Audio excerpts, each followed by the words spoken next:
मेरे साथ शेखर सुमन जी जुड़ गए हैं सीधे। शेखर जी, सबसे पहले आपकी मुहिम एक अंजाम तक पहुंच रही है, इसके लिए मैं यही प्रार्थना करता हूं कि आप लोगों ने जो मुहिम शुरू करी थी वो अंजाम तक पहुंचे। सबसे पहले जानना चाहूंगा कि ड्रग्स को लेकर जो कंट्रोवर्सी हुई है, मेरा पहला सवाल, किसने किसकी थाली में छेद किया है?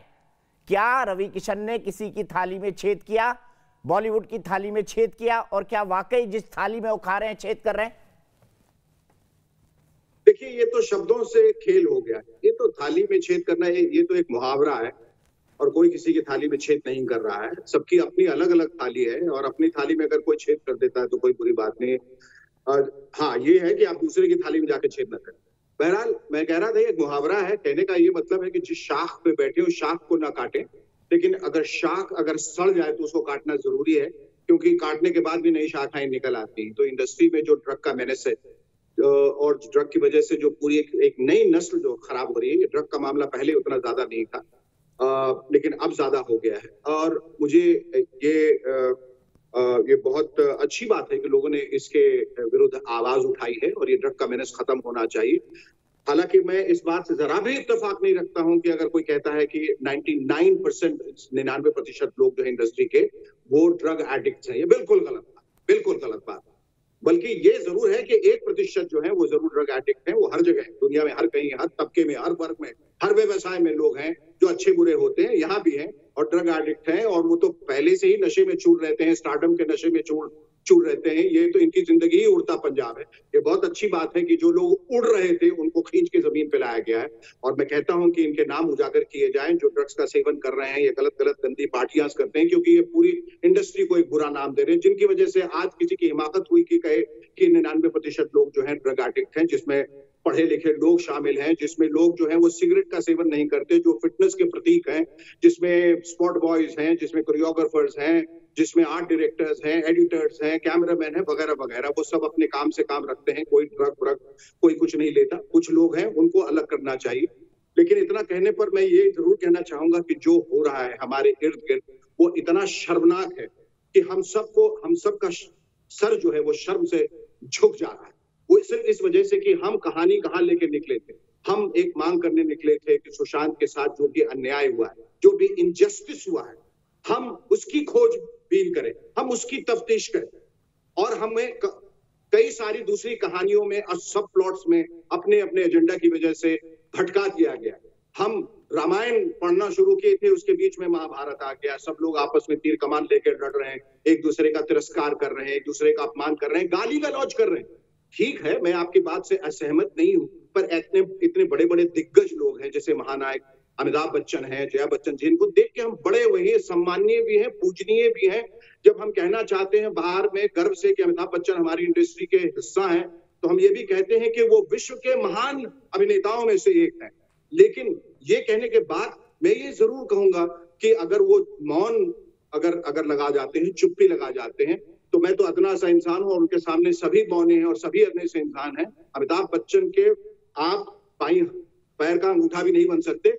लेकिन हम ये जरूर करना चाहेंगे कि अगर वो मौन लगा जाते हैं, मौन रहते हैं, चुप्पी लगा जाते हैं, हम ये नहीं कहेंगे हम गुस्सा है, हम ये कहेंगे हम मायूस, हमें बहुत अफसोस हुआ। लेकिन हम सम्मान पूर्वक ये कहेंगे, क्योंकि इन लोगों को हमने ही बनाया, आप लोगों ने ही बनाया। ये जरूरी है ये भी कहना कि ये सिलेक्टिव आउटरीच सही नहीं है कि किसी मामले में तो आपने कहा और किसी मामले में जहां आपको सूट किया वहां आपने नहीं कहा, कहीं तो चुप्पी साध गए और किसी मामले में बोल रहे हैं। क्यों?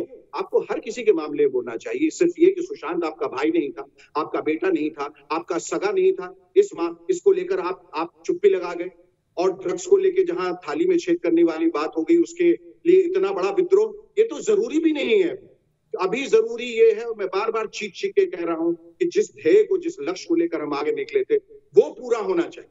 वो सुशांत के पीछे कौन लोग थे, कौन मास्टरमाइंड है, किसने ये षड्यंत्र रचा, किसने ये चक्रव्यूह रचा और रच रहा है, कौन से ये लोग हैं जो हम लोगों को वहां तक पहुंचने के लिए रोक लगा रहे हैं या अवरोध पैदा कर रहे हैं। हमें उन्हें पता करना है। ड्रग का मेनेस ये ठीक है, ये होता रहेगा, इससे हम बाद में भी निपट सकते हैं। बल्कि जबकि हमारी फिल्म इंडस्ट्री ने उड़ता पंजाब बनाया था और ड्रग मेनेस की बात की थी, उसी वक्त, ये तो कोई नई बात नहीं है, आज कोई नई बात तो निकल के नहीं आई इंडस्ट्री में कि ड्रग का मेनेस है। इसके कितने वीडियो जो है सोशल मीडिया पे जाने कब से सर्कुलेट कर रहे हैं, जहां लोग रेव पार्टी थ्रो कर रहे हैं, ड्रग्स ओपनली ले रहे हैं।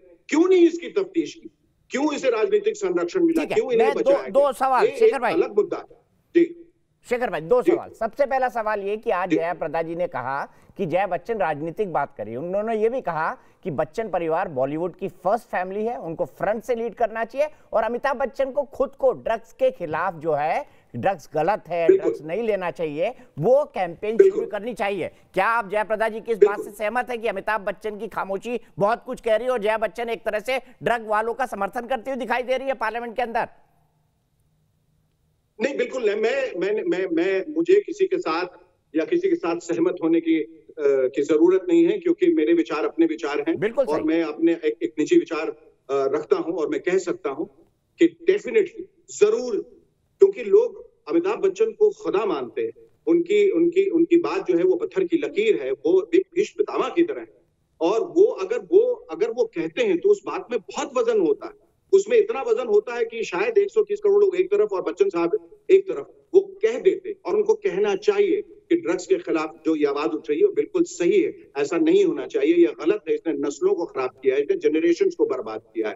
बच्चन साहब को ये कहना चाहिए था कि अगर सीबीआई इंक्वायरी होती है तो मुझे उस वक्त कहना चाहिए था कि अगर सीबीआई इंक्वायरी होती तो मुझे बहुत खुशी होती।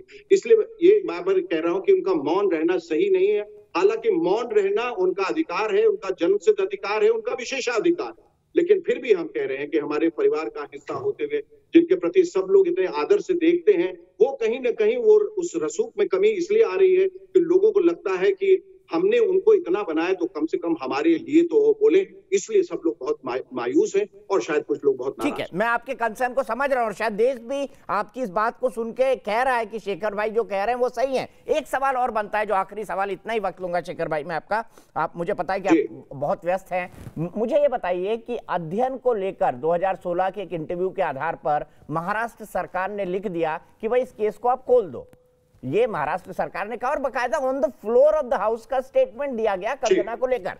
लेकिन करण जौहर की जिस पार्टी के लिए साल भर से कंप्लेन की जा रही है उसके बारे में कुछ नहीं किया, इसको आप कैसे देखते हैं?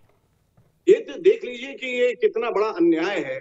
मतलब अध्ययन जो है वो 12 साल के अंधकार से लड़कर अब रोशनी की तरफ, उजास की तरफ बढ़ा है, अब उसे रोशनी की किरण नजर आ रही है। वो टिंका सिंह का रोल जो उन्होंने प्रकाश झा के फिल्म में किया है, आश्रम में जो वेब सीरीज, उसे इतनी तारीफ मिल रही है, वो इतना खुश है, वो अपना अतीत भूल चुका है, वो आगे बढ़ना चाहता है, लेकिन उसे जबरदस्ती उस गंदगी में दोबारा खींचने की कोशिश की जा रही है। गलत है उसका बार बार ये कहना है कि 2016 में जब मैंने ये इंटरव्यू दिया था तो मुझे प्रताड़ित किया गया, और मैं ये कंप्लेन आपसे भी कर रहा हूं, तमाम चैनल वाले से कर रहा हूं, और गुस्से में कर रहा हूं कि तब आप लोग कहां, तब आपने इस बात को क्यों नहीं उठाया था, तब इस बात की तफ्तीश क्यों नहीं की गई थी जो उसने कहा था। अब क्यों? क्योंकि अब ये फिर कन्वीनियंट, ये सहूलियत की बात हो जाती है, बहुत लोगों के लिए ये उछालने की बात हो जाती है, इसलिए इस बात को उठाया जा रहा है।